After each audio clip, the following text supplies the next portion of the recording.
Welcome. Welcome. Are we live? We are. We are. And how do you know it?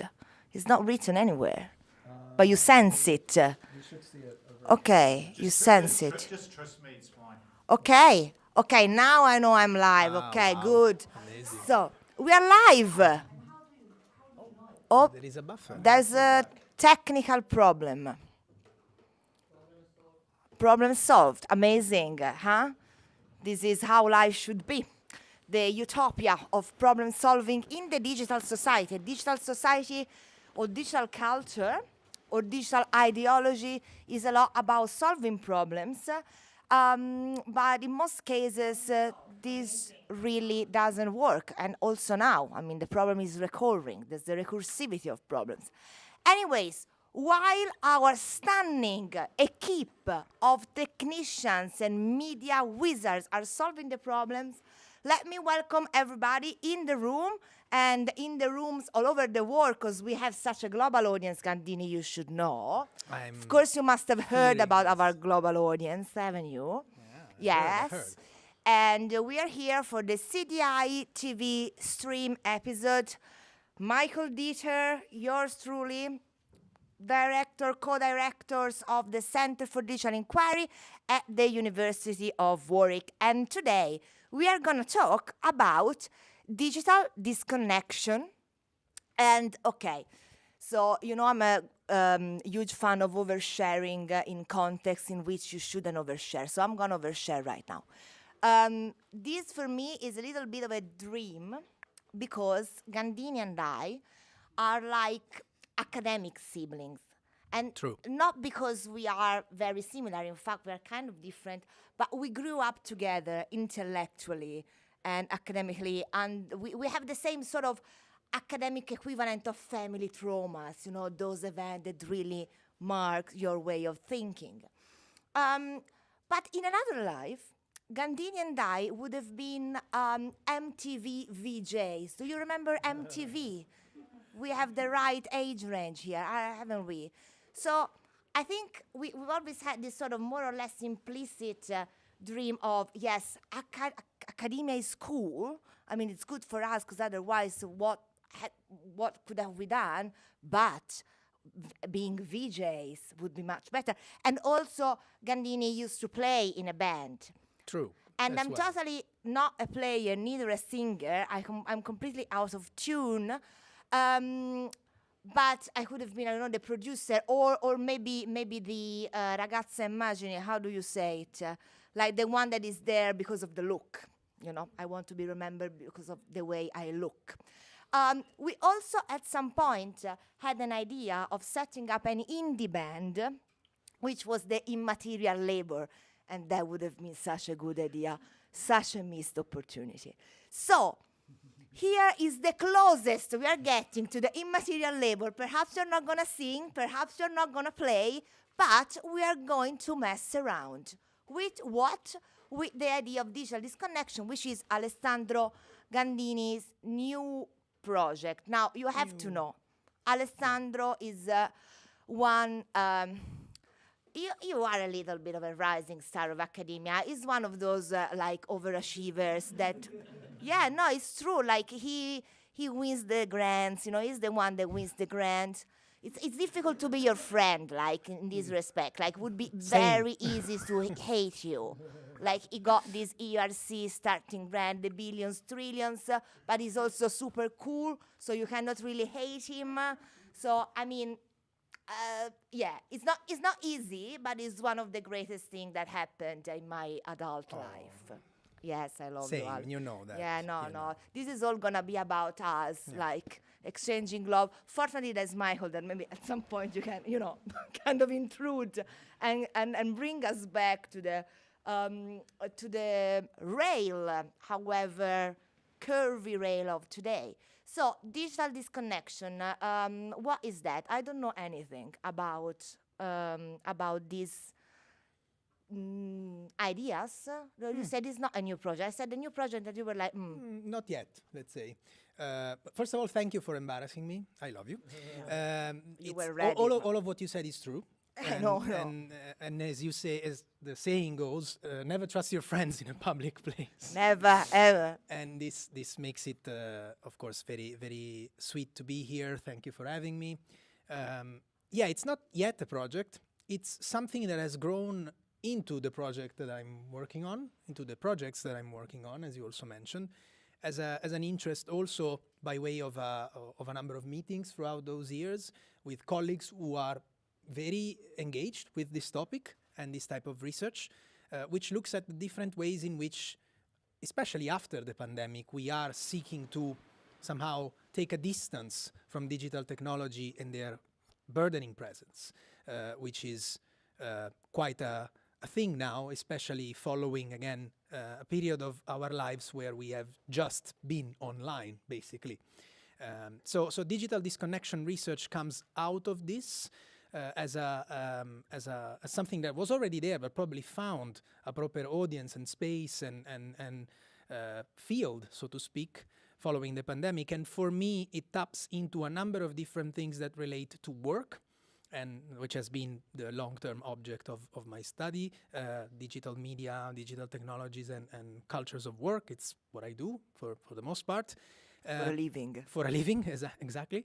And that's something that has been able to explain some of the things that I was seeing while studying work, and helped me to make sense of a more sort of longer-term trajectory, although it's not long, meaning we're talking about the last decade or so, in several practices in the so-called new forms of work. So drawing a few lines of connection among different phenomena that were on my radar with a term that wasn't. Okay, so what I understood is that but you want a definition, I guess. No, not necessarily. No. I lines. totally don't want a definition, but more of a description. So you're saying there was a pandemic, there was a moment in which we were all online, kind of this compulsory onlineness of COVID, and from there has been maybe as a backlash. Or a backlash. That's the word that the literature on this topic Okay, as a actually backlash. uses. No, exactly. So, because tomorrow we are going to speak about a techlash. So today we are going to speak about backlash. So this should say something about us. Anyhow, so as a backlash, as a sort of, what you're saying is that there is a growing or rising or whatever tendency towards saying, okay, let me disconnect. I want to opt out of this. A set of micro practices that point in, if you see them all together, point into this direction. So yes. Things that people do and that sort of go counter the kind of default assumption that today's life is online. There's no way of being not online. Yes. And so correct. Now, of course, my question is, what are these things? And you said that you noticed them as part of your research on work. So your research on neocraft work. In general, on work as a long-term research interest, as you know, of mine for a few years now. In relation to the sort of specific, smaller, let's say, topic of digital disconnection, I'm referring to practices like setting one's limits to access social media, or news avoidance, resisting different types of forms of datafication, which occurs in a number of ways in the context of also privacy-related conversations, increasingly so for younger generations as well, which are much more mindful than we are, also millennials, in relation to these topics. You might remember, I guess, the time we went on Facebook and we used to post, 73 pictures of our Saturday night on the Sunday morning. Nobody wanted really that, but we did that. I always remember when Facebook was, when I joined Facebook, and I wasn't an early adopter at all, and there was the platform asked you, what are you thinking? And in the beginning, I was actually writing down what I was thinking, like for real. I used to do that in songs. I didn't have that thing. Yeah. Thinking about a song or some lyrics. Now it would be totally cringe to do that. Millennial, probably. Millennial. We are millennial, That's but we are not. After all. What were you doing when in the first social media? You were more tech savvy than us, I think. What was your way of being connected? Oh, not necessarily. I mean, I never really took strongly to social media, but I did quit Facebook on the first quit Facebook day, which was in, I think it was sometime in May 2010. So I was a kind of early digital disconnector. And, you know, disconnection, I guess, has a kind of history that always accompanied the stronger, like, kind of ideology of connection. Part of that, I think, was originally like a more technical understanding of like the digital divide. So the people that were disconnected it was like a problem that had to be sort of solved through design or technology. And then I think there was a kind of hipster idea of the disconnector, which was also accompanied by a political idea of disconnection. But you're suggesting that, I think, with the pandemic, this kind of history changes a bit. It has, I guess, from my sort of small observatory, it has made many people, and especially the younger generations, again, I haven't mentioned this, think about how much they've been online, and to an extent try to find a better balance between their everyday intake of different types of social media, which also has a significant impact on social lives, like very everyday practices from sort of solving an argument to going out for a drink, up to, you know, completely sort of different settings and practices. And that's when work comes into the picture for me, because the ideology of connectivity, as you described it in the context of work, becomes the ideology of productivity. And the ways in which also throughout the pandemic, the sort of impression of digital technologies in datafying and monitoring work has increased. And despite, or perhaps in parallel with, the rise of remote work, which has produced also a bit of a breakdown in the ways in which people think about how can they be productive at work, which doesn't necessarily mean going to an actual workplace. For us academics, it's probably sort of easier to understand, because that's what academic work has always been. But outside our sort of bubble, there are a lot of people who had to show up at work every morning and didn't really like that. Yeah, but I think also for us it was kind of a thing. At least when COVID arrived, well, I'm as an hypochondriac and someone who's very pessimistic. Something we also share. I wasn't happy at all. I mean, I was one of those that really took it seriously from day -1. But the only thing that at some point felt appealing for me was that, oh, okay, maybe I can be a digital nomad.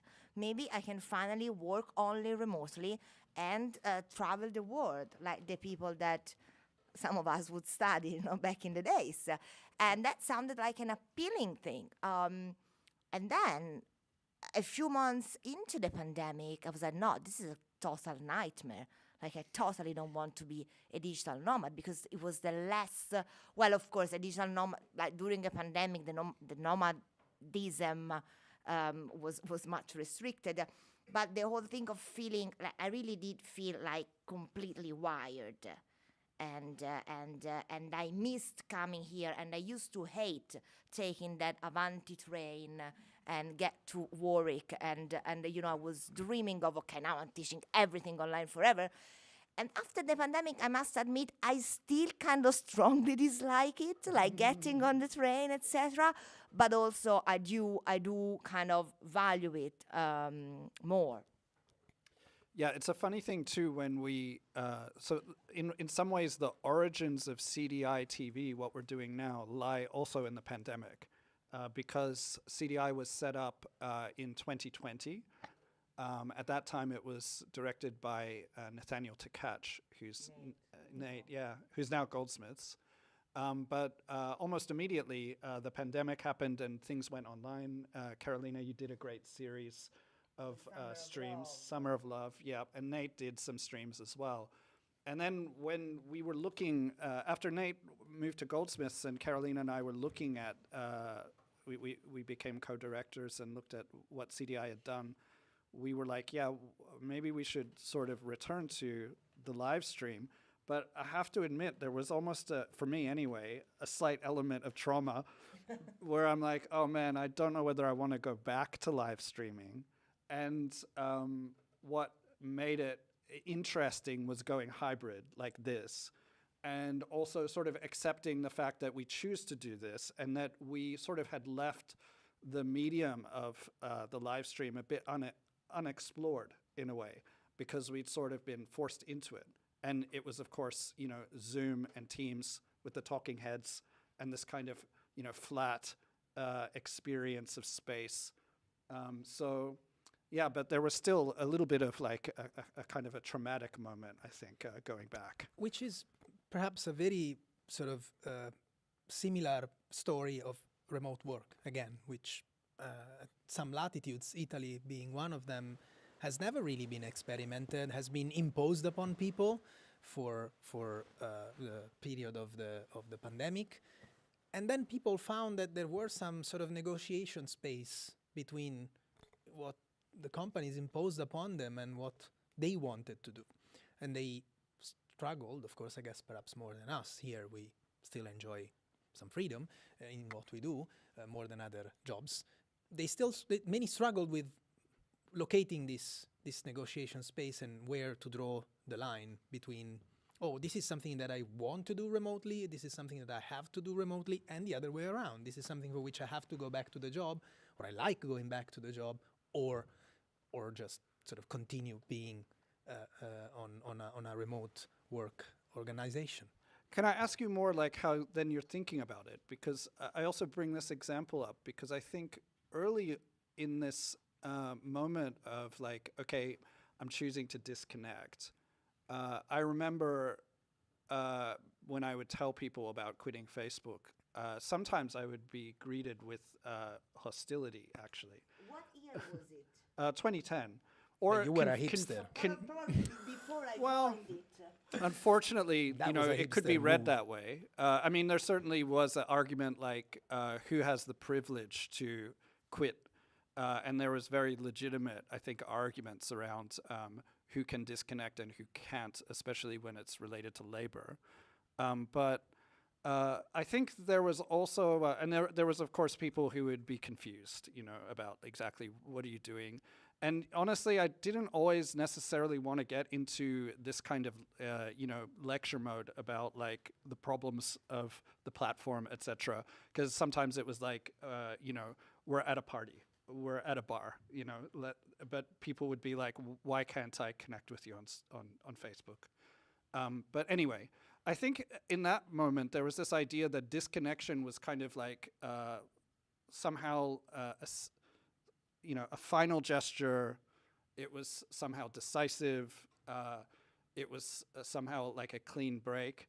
But I think what you're describing, and also something about even this experiment of going hybrid, it's like choosing to connect and disconnect in specific ways. And I just wonder, like, can you expand a bit on how you see disconnection now, like, let's say post-pandemic or in these labor contexts, that's different from that earlier kind of moment where it's like either you're online or you're offline? Yeah, there's, I think, a big difference. Talking about sort of our everyday lives, let's say, I guess I'll start by saying this. One of the key articles in that particular sort of emergent field of research actually brings forward a counterintuitive argument, which is it's Stine Lomborg's article, and it's her title is "Disconnection is Futile." This is, I think, by 2020 or something along those lines, but very early in this conversation. And this is interesting because when you did this particular move, there was a sense that this was, I joked before saying this was a hipster move, because people still saw the good side, or predominantly saw the good side of this particular connection, which also reflected how platforms, how digital platforms, social media in particular, came to us. Social network sites, so networking, connecting was the thing. And now we are on the other side of this conversation, where they are more platforms than social stuff. So the platformization process has brought us to a point where these are instruments of some kind of sort of social organizing, be it work Which or is otherwise. also what we are going to discuss tomorrow in tomorrow's episode, right? So we are in a very different place, because your move, if I can use that particular anecdote to finish my point, was in a setting where we didn't accept or somehow sort of come to terms with the idea that disconnection is futile. You were running against the grain of a narrative that promoted social media as a good thing for the world. I guess we're well past that. And today, the people who do these kinds of things, from sort of everyday practices up to work, which is a sort of subset of this conversation, let's say, they do it upon the principle that disconnection is futile. And therefore, you have to find a way to live within this hyper-connected world that you don't suffocate within. Okay, so I'm thinking various things, and one of these is that I should probably arrange this beanbag in a different backwards, way. So let me do it.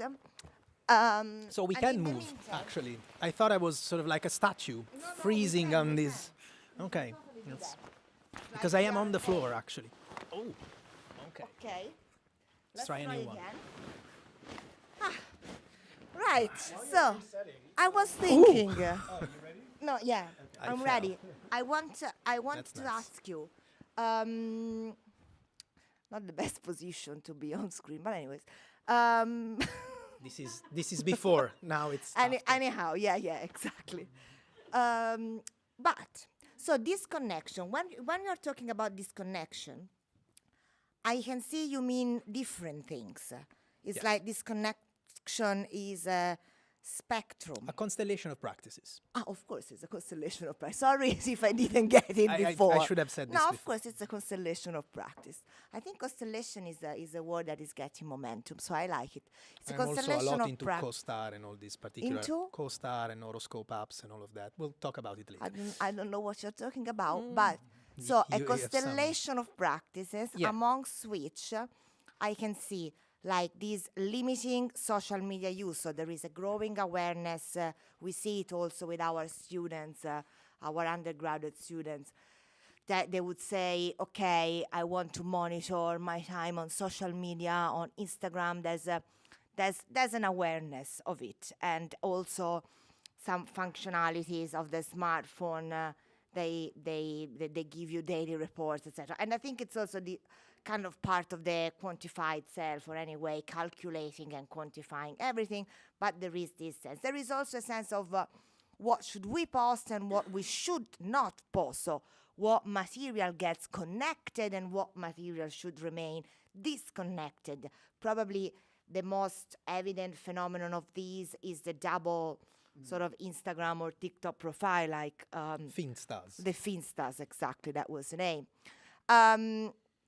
And then there is something else, which is I quit a specific online platform space, like you quit Facebook, like recently you quit X, right? Or I quit X. And the whole kind of also movement of quitting a platform as a way to boycott, like the politics of the platform. Obviously, the case with X was quite evident, the reasons why, and the whole debate, right? Okay, but this is futile.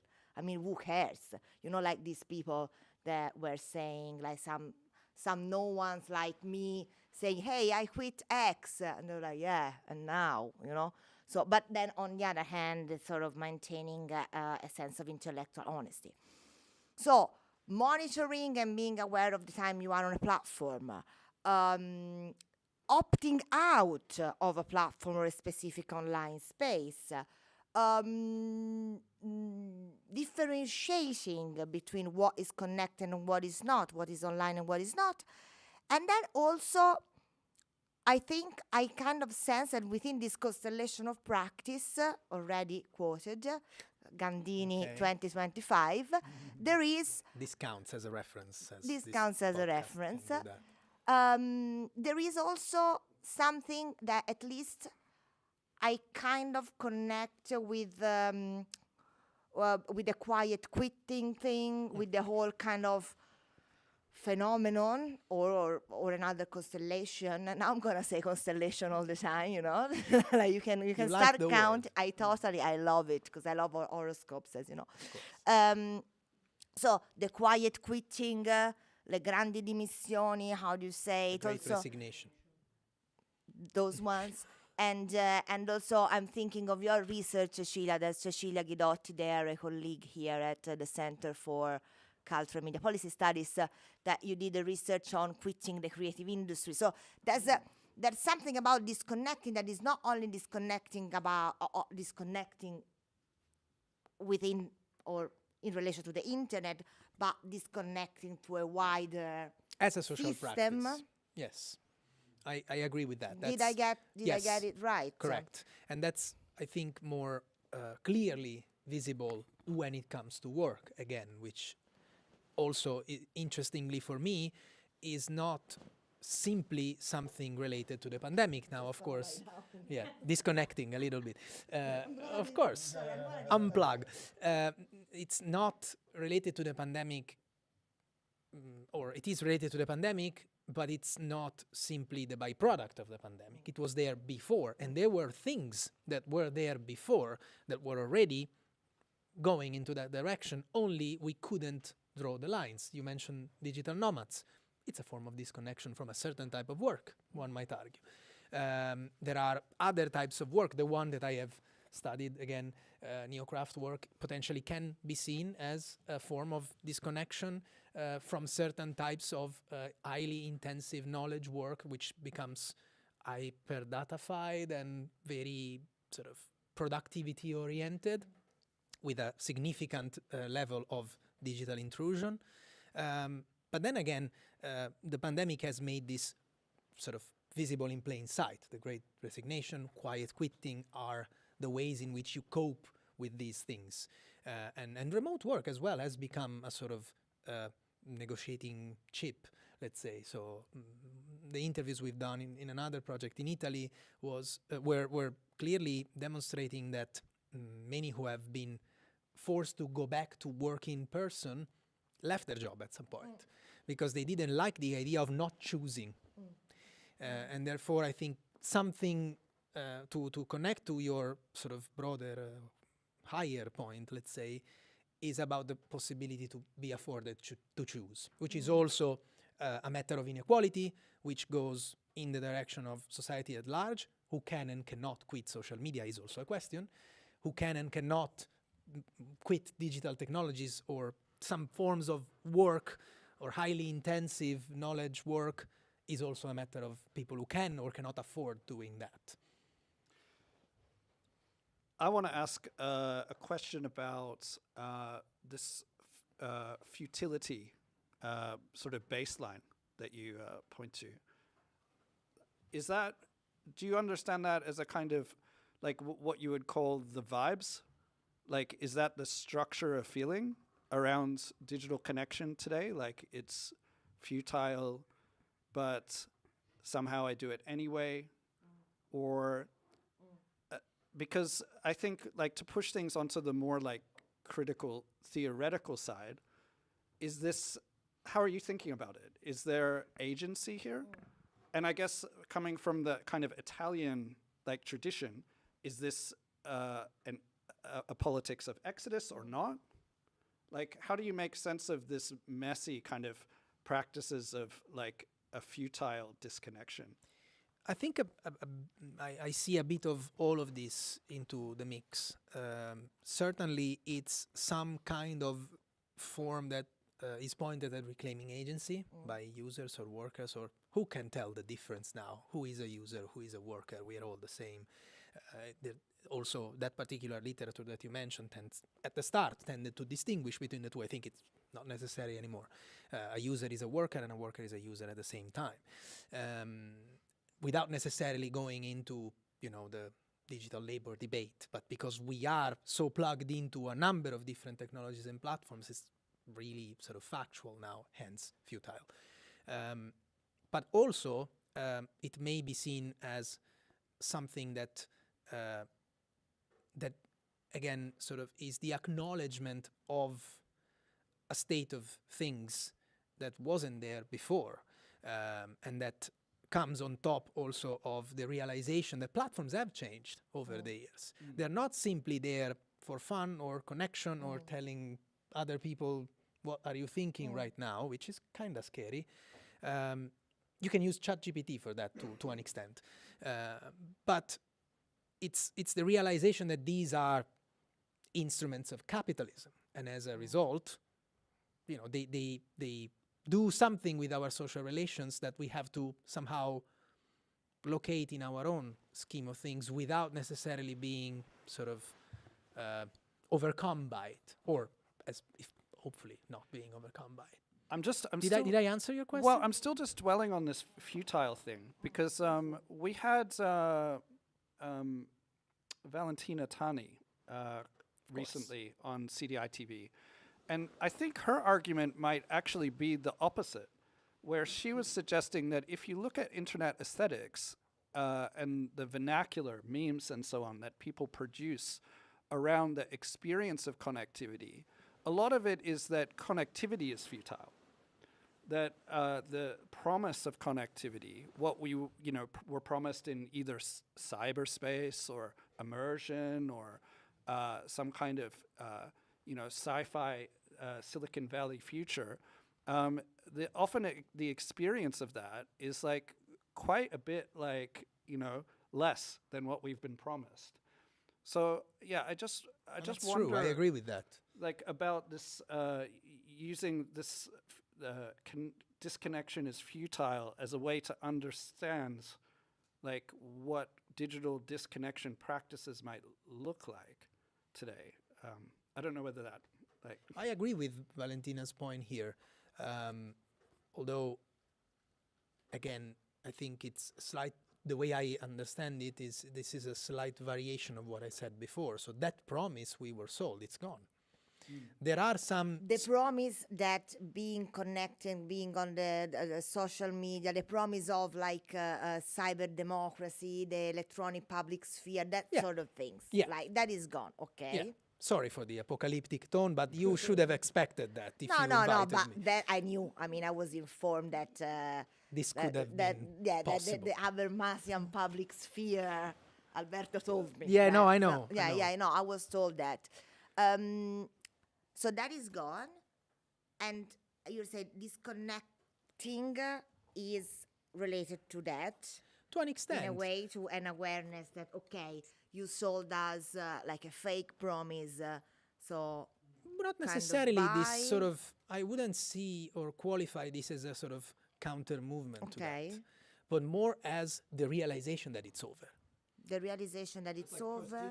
Somehow, yeah, I like that word as well. This is very related to the disconnection debate too. The condition of understanding that the digital is part of our everyday lives. Thank you for raising that. It's a point I usually make in these kinds of conversation that I missed doing before. So post-digital being the realization that our digitally hyper-connected lives are a structural condition of our social existence, which have problems that we need to work within, that might potentially be solved or not. We'll see. And hence, the sort of the simplified version for me is disconnection is futile, because you can't really just unplug from all of this. Well, you can, but I mean, it's really radical / impossible, perhaps. Sorry, Ale, because of course there's a link that I'm not able to make. So you're saying there is this constellation of practices of disconnection, which ultimately they are futile because there is not. No, practices of this, the micro practices of disconnection are not futile. Okay. Sort of disconnection as the idea of being unplugged by a society that is increasingly digital in the way in which we socialize is futile. So the disconnection as an absolute thing, like full disconnection, is futile Yes. also as in utopic, Yeah. unrealizable, unattainable. However, the micro practices of disconnection are not futile in themselves. They can be tactic. Yes. To use like a To use a Bonini Entrere concept. exactly. Absolutely. They can be like a tactic moves. Now, I want to go back to stay in this meaning of disconnections, because from what you told before, like from the micro practices that we named, I see different aspects. Because there's one that also has to do, I mean, I hesitate to use the word self-branding because perhaps it's not correct. This is a dedica for you, Roberto, a matter of habitus, who knows? But a way of signaling one's personality, or a way of positioning, or a way of signaling a belonging to a certain cultural milieu or political atmosphere. So I quit X because I'm not a techno-fascist asshole, no? And that's the thing. So I don't think that I'm gonna change the world. Of course, I don't think that I will necessarily feel better myself. I don't think that, but I do it as sort of, this signaling of the self, in a way. Then there are then there are perhaps moves like disconnecting from an Uber productivity expectations, which I think it also has that sort of political cote, as in a sort of a contemporary form of micro striking or individual striking, perhaps one could say. But I mean, there is a relationship with those more in power, or with capital versus labor, if we want to go Marxist. So I see this aspect. So I suppose one of my question is, what is the politics of disconnection, if we can start thinking in that direction?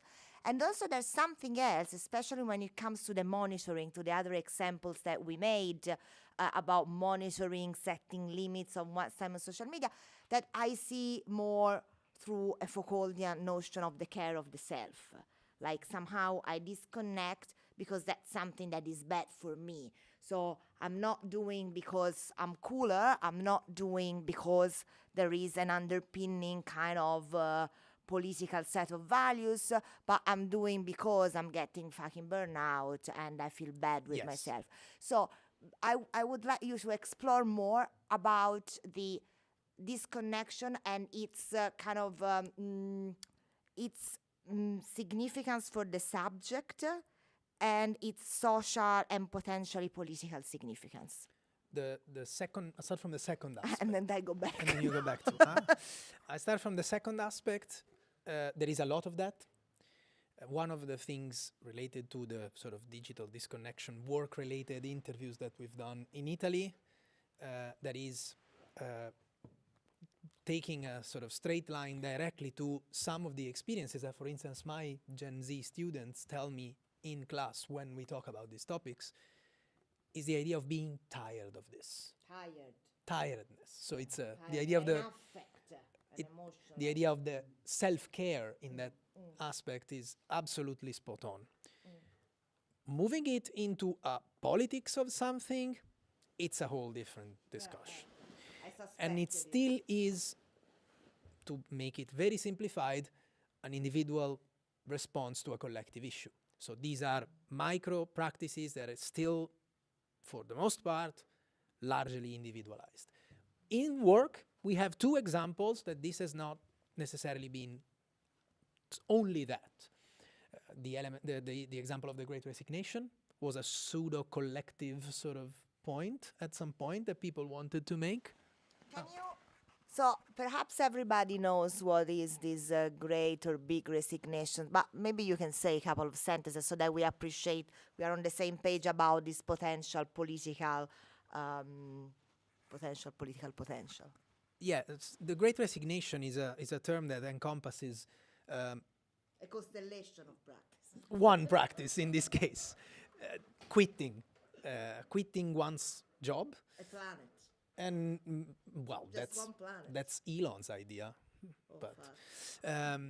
the idea of quitting that became an option, started to become a sort of an appealing option in the height of the pandemic, when many people, especially in two countries, the US and Italy, for some reason, they were many workers were laid off because of work, because of the global pandemic, and they started to reconsider their relationship with work, and so this has been difficult to actually record in numbers across different countries, but there are clear data that at least in these two settings, something has happened in that particular period of time, and it's probably now sort of also being reabsorbed into the wider social. But it was a pseudo, I use this expression, Francesca Coin used this expression as a sort of pseudo social movement when it comes to, there was a logic of contagion somehow. When other people saw that people were quitting and thought, well, I'm going to do the same. It wasn't only individualized. And quiet quitting, to an extent, it was the same, being a social media trend. So, with a pinch of salt, discounting the fact that it was a TikTok trend. So it started out as something that people also did for perhaps a wider set of reasons than just sort of quitting or quietly quitting. But it became something that people did with a sort of logic of contagion that points into this particular direction. When it comes to the more sort of micro practices, it's still very individualized, I think. Questions from the audience. Have you quit something? Huh? First day of Lent. Ah.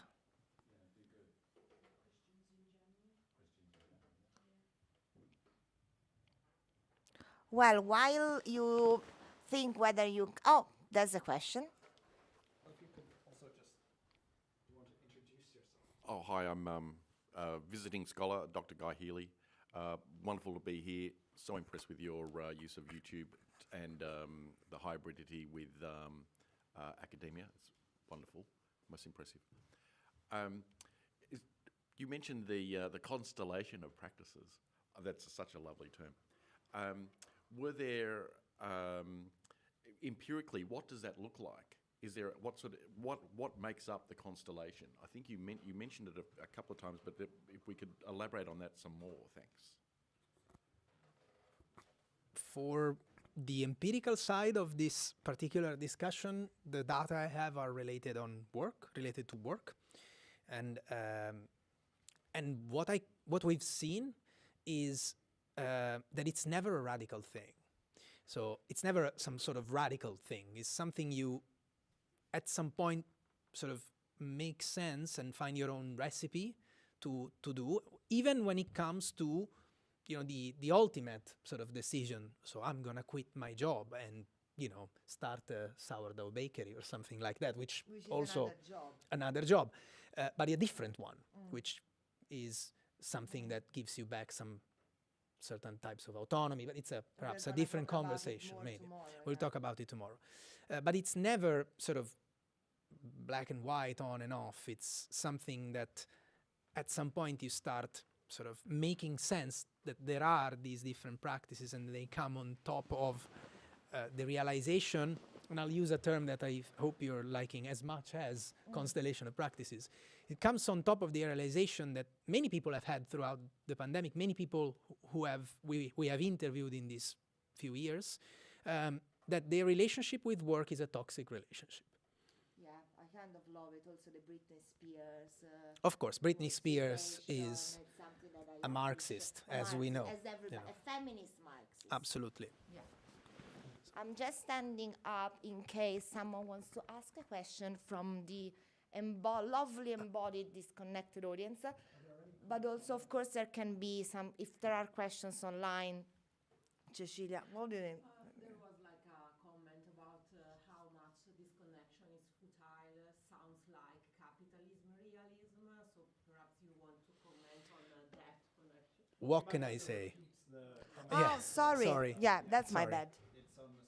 Yeah, we need more mics. So there was a comment about how much the claim that disconnection is futile resemble the notion of capitalism realism. So perhaps you won't comment on that. What can I say? Touché. That's, yeah, clearly, for me at least, the way I read that particular debate, there is a lot of that in the way I approach and make sense of that particular conversation. But do you see also within these micro practices a possibility to go utopian? Is that possible for us to start imagining a shared horizon that we can move towards that's not just post-digital, that's not just futile? There are many more calls, for example, for publicly led democratic stack. And I think the conditions that we're living through at the moment with, let's say, the kind of techno-feudalist Trump alliance, certainly, I think, foregrounds the significance of thinking this way in Europe. That's a very, I'm not sure if I'm the right person to answer this. No, come on, Gandini. know that. Pretend you think you know the way out of this. No, I Give don't. us a solution, Gandini. And it generally ends up in a sort of apocalyptic kind of tone, which I mean, the room is light here. I don't want to make any apocalyptic sort of, but I guess the serious answer to your question is there are ways in which we already have potentially a way out of this, as you were saying, which start from the exact opposite of what is happening now when it comes to the, as you described, this sort of techno-feudalist turn that we're seeing in places like the US, but more generally speaking, the way in which a very limited number of tech companies sort of get into the fabric of society in the same way that different other types of institutions in industrial capitalism have done in a way that they organize everybody's ways of living. Thinking about the role of consumption, for instance, in both the 20th and the 21st century. So how do we get out of that? I don't know, but certainly one thing that I keep coming back to when I'm asked these kinds of questions is the idea that we have become unable to think about the future without thinking about technology. So the vision of the future is embedded in something that must be technological, while perhaps something that we can learn from this debate is that technology is not the end goal, it's a given. So what we construct, what we build upon a technologically wired world, it's for us to decide, not for technology overlords. I think you did amazing. I loved how you got around it. I loved how you started, like saying, yeah, You're I think also there is a way partisan out. in It's just totally the what I opposite say. of what we're doing now. But I mean, yeah. to be fair, it wasn't much of a question. I think I just gave you was more of a more comment. statement. Yeah, maybe a manifesto statement. Yeah, no, but it was good. And right here, just because it's easier for me. Okay. Pressure on me. And if you want to say something. Yes, I'm Greta. Hi, I'm just a doctoral student here at Warwick. And my question is maybe a bit, going beyond work. But what I was thinking about, especially when there was a discussion about being this simultaneously on and off and never real disconnecting, it made me think about this idea of connecting to, with, for, what. And usually we think about humans, right? We're connecting with humans. But I teach a generative AI module, right? And I had a super interesting conversation about students connecting or forming relationships with AI personas, right? And that's kind of connecting, being online for what we could call maybe a chatbot, a bot, right? And it's just really, I don't have like a particular question. I guess I just think how we can think about in relation to work, because there are various apps that, allow you to train your interview skills with a, artificial hiring agent, let's put it this way. And it kind of changes, reconfigures our social relations and practices of how we think of, doing that kind of work and labor, but also, maybe we can talk about emotional connection that perhaps might be more absent or perhaps more artificial, I don't know. Just some thoughts perhaps about that. Well, that's a very complicated one. Do you want to say something about it? No, but I think I would love to hear what you think, and but I'll just add to it, like Greta's making me think about, like, what does disconnection look like in relation to AI? And if you think about the sort of vast reservoirs of data that have fed these generative AI systems, and of course in some cases that is open data, and as we know in many cases it isn't. How do we think about disconnection sort of in that context of datafication, extractionism, and then also, of course, our personal practices, and then maybe the larger social picture? And I mean, that's a lot, but I mean, is that part of how your research is going on this topic, also into the sort of AI question?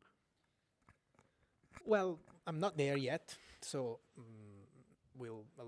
at some point in the next year, I guess, I'll wrap up the more sort of work-related component, and then the idea would be to expand on things like the ones that you've just described, and more, again, a lot more on the micro practices, and try to find more sort of theoretical connections and locate them more in a discussion around the social in the present day and age with all these sort of platformization dimensions.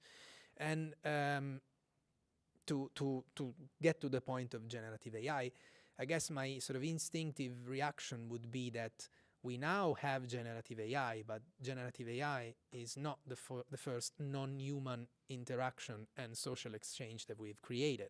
We've come a long way in a relationship with algorithms now that is very humanized for many people. And we've done a research a few years ago where it was pretty clear that the anthropomorphic algorithmic dimension is something that people do all the time.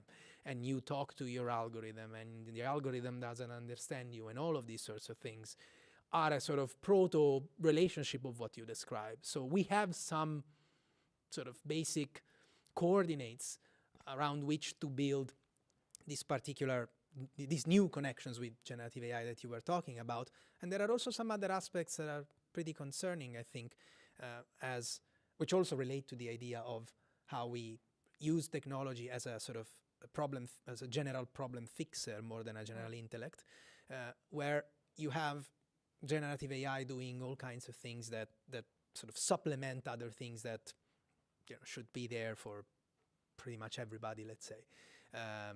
But then they sort of become ingrained, and I don't know, one thing that strikes me all the time is the use of generative AI as therapy that many people who cannot afford therapy, and younger people in particular, have started doing, and the interaction, the sort of psychological and therapy-related advice that they get from ChatGPT and creating a psychoanalyst persona from a generative AI application, that's already there, right? So it's very new, and I don't know what to think other than we have some coordinates to that, but we have to find our own space of negotiation within them. And this also goes back to, now I'll give you the mic, Chris, but this also goes back to what, again, Valentina said during our seminar, which was, sorry, I come a little closer, but basically she was saying, look, it's not a new thing that we have a relationship like humans-machine relationship, and she was talking about the history of art, but I think it can be, I'll go, I love doing that. I love going around. And she was saying this, but I think it also applies outside of the history of art, like, how people have this on and off relationship with the apps, especially with dating apps. Like, to go back to my research, that was just to go back to my research, but that was really like something that came across, like the algorithm as a libidinal object. And I think it's super interesting, this idea of that you are, that then ChatGPT becomes not only a companion, but something more than a companion, perhaps even a therapist. I just want to be on camera.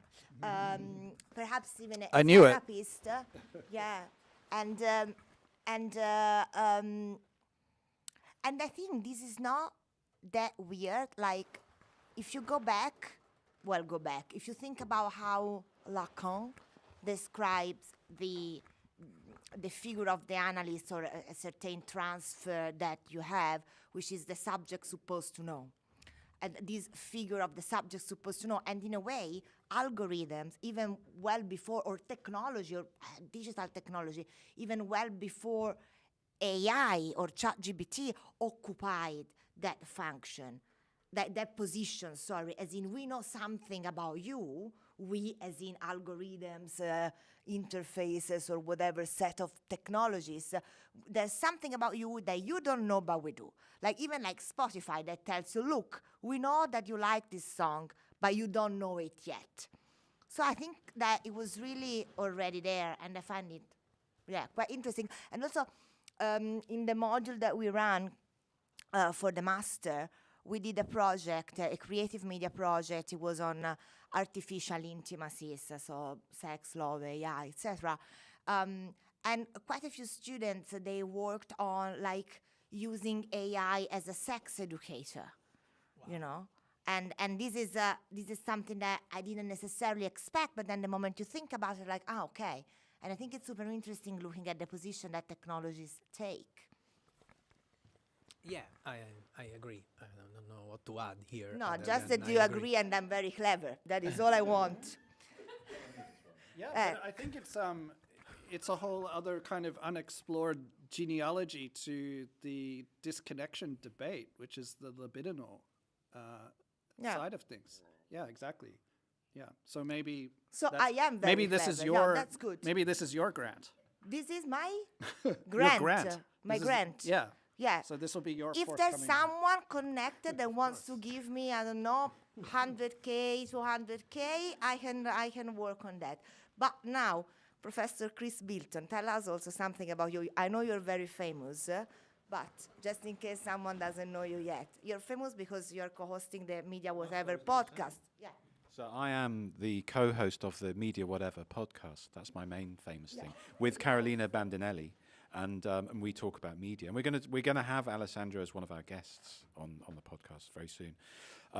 So the idea of digital disconnection, for me, is often stand up. So you see the crisps.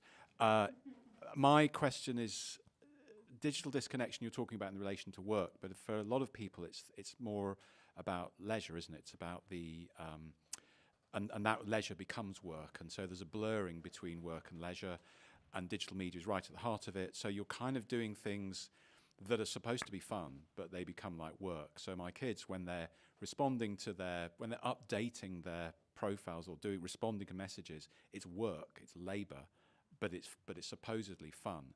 And flipping that around, you also have musicians and writers who have to spend a lot of compulsory time updating their social media accounts, which for everybody else is maybe a social thing. For them, it is the job. It's more of the job than the writing. So my experience of digital media is something that is neither work nor leisure, not very pleasurable, and very time consuming, and a kind of but addictive, and I can't stop doing it, and I put up videos of my cats, which the students like, and then I feel better about myself for about 15 seconds, and then I feel worse, right? Yeah, thank you. Thank you. Yeah, you're all in this space. So digital disconnection for me is sort of almost about a clarification of boundaries between things. And my COVID experience was like, am I at work? Am I not at work? I don't know. Everything just became this soup of sitting in front of a screen for 16, 17 hours with breaks and not really achieving anything. But maybe that's just life in general. What's changed? Well, yeah, nothing. I mean, yeah, that's true. So, so what can change? I suppose we're back to the kind of big question is how do we switch? How do we change? And can we? And is it utopian and futile? There's two things that this beautiful point actually makes me want to say, if I can. I'll try to be brief. The first one is that I totally agree with the leisure labor discussion that you've just laid out. I would just add that the way we've conceived, also academically, of leisure and labor is something that pertains to industrial capitalism. Probably that's a concept we should ditch.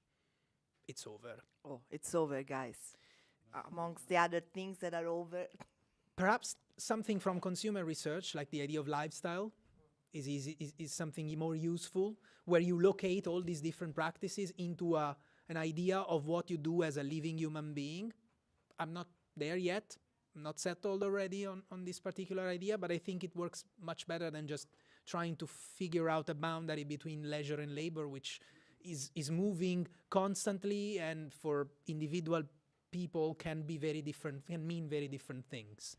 And the other aspect, also somewhat related to this, is when we talk about digital disconnection, we should not forget that, probably I should have said this before as well in another set of the conversation, we should not forget that digital disconnection is also actively sought after by capitalism to make us work more.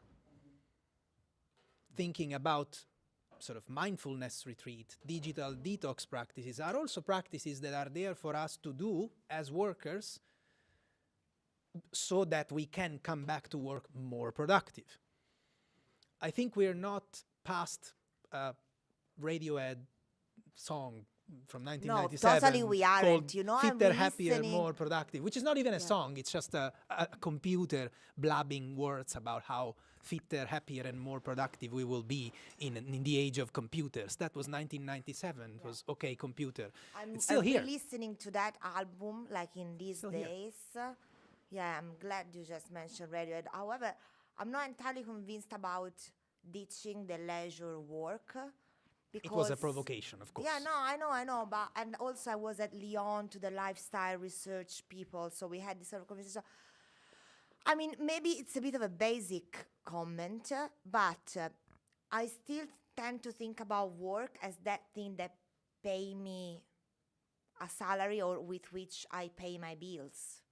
And I think that that ditching this part, however, you know, maybe too much of a basic Marxist basic thing, it's still sort of dangerous. Do you want to do the Marxist?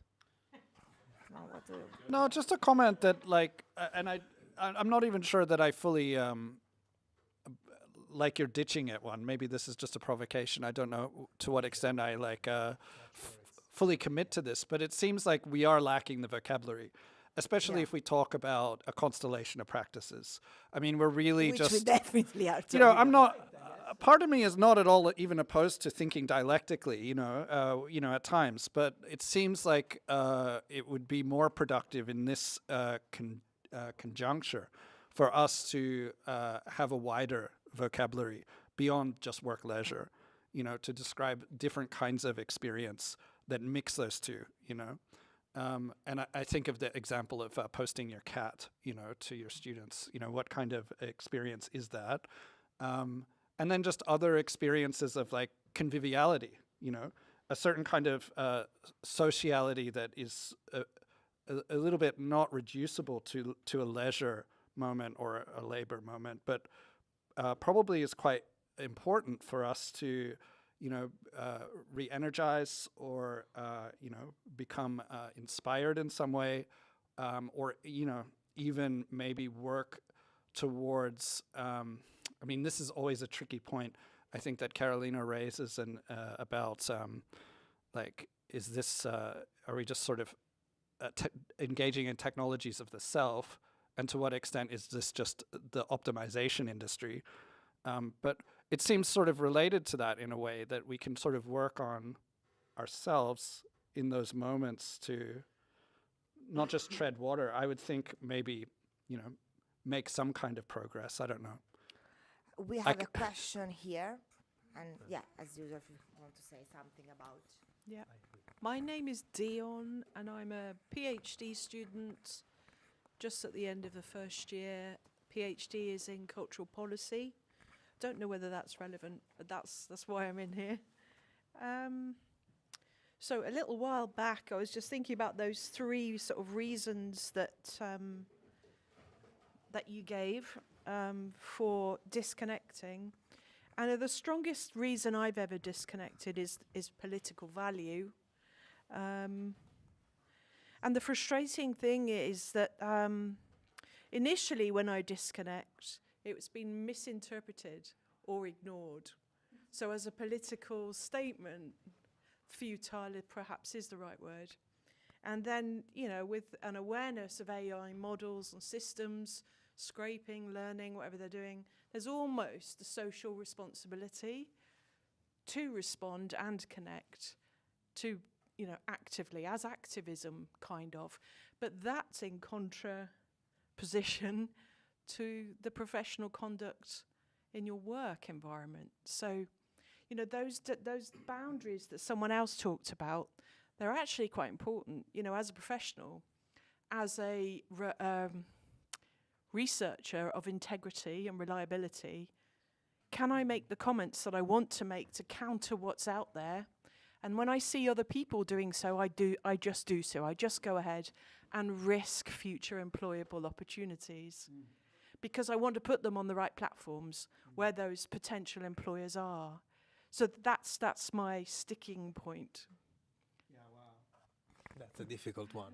But I think super relevant because, that's also a sort of, I think that, well, certainly for myself, I self-censor in a particular way. That's putting it very strongly. But there's some maybe idea of disconnection there. I don't feel like I want to endlessly, be on social media making known all of my, objections to things that I see going on in the world, for many reasons. And I wonder about that sometimes. But then I also wonder about people who really seem to be out there doing that all the time. And I think that there's some kind of very complicated situation we're in about a judgment about disconnection and engagement, the politics of engagement. Yeah, it's very, very complex. And that's also a labor that we're constantly going through, assessing, do I engage or not engage? Should I say something or not say something? Yeah, it's quite difficult and to an extent also personal, I guess, to the way in which one would relate to this particular boundary that you were talking about. One thing we have as academics, still probably the only thing that we have left is expertise. So that is also something that we might ourselves value more, because the rest of the world doesn't much. So we know that some of the things we say are not simply should I engage, should I not engage, but may come from a perspective that is not necessarily opinion-based, but it's based on...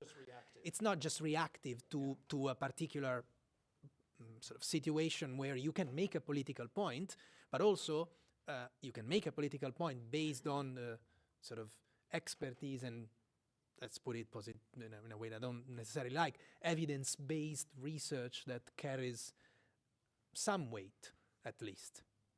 So should I engage or should I not can be the new song of the immaterial labor. Potentially, and That's of nice. course you're welcome to join as a fit for that hit. Okay, we have another couple of questions. If you all agree, we are gonna stay another few minutes. And tell me again your name, because I don't know how to pronounce it. Otherwise, I would introduce you. It's okay. I also don't have a fancy PhD, so it's fine.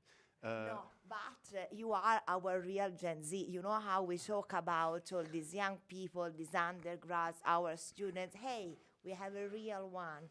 You know Nanni Moretti? Do you remember Nanni Moretti Giovani? This is a reference only for the Italians, but hey. Okay, no, but thank you. My name is João, Joao.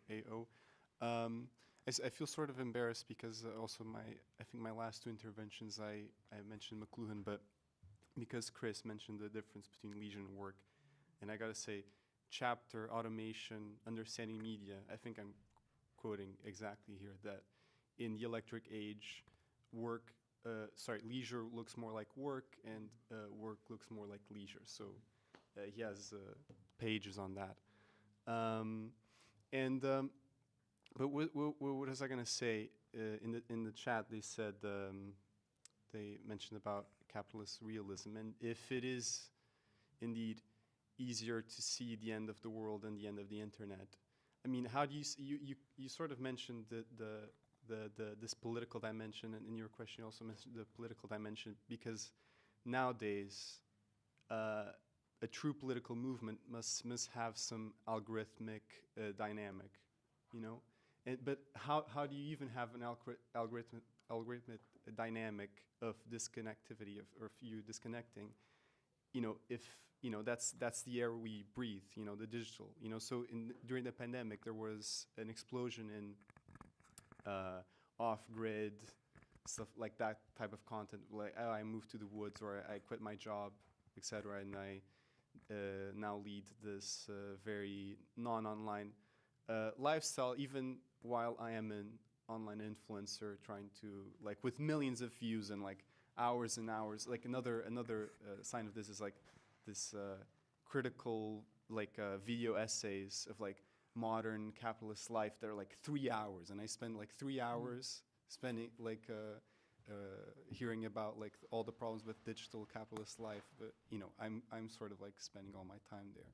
So how do you, like, it is sort of Ouroboros, you know, because without, you need an algorithmic capacity to move a movement, to make a movement of disconnecting, but you know, if you're still inside the algorithm, you're still connected. Can I just comment on your comment that you said you don't have a fancy PhD? I can give you one ad honorem. I think this question is totally worth, and if you ever want to do a PhD, you know my email. So thank you for the question. It was when you mentioned McLuhan in that way, it was a totally mic drop. You know, it was like, perfect. You didn't read McLuhan. Exactly, McLuhan. I like that. I did it. Dropped, I did it for you. in I fact. did it for you. What can I say? There's a lot here. I guess the short version might be that this is not necessarily new either. It's always been like that, right? How do you fight capitalism? Outside of it or within it, right? It's the same old question. How do you reconcile the existence, which is perhaps the newest iteration, what we are talking about today, but that's always been, that's been there before as well, like different waves of refusal of work in a setting where work is still very significant in defining who people are and what worth is their life.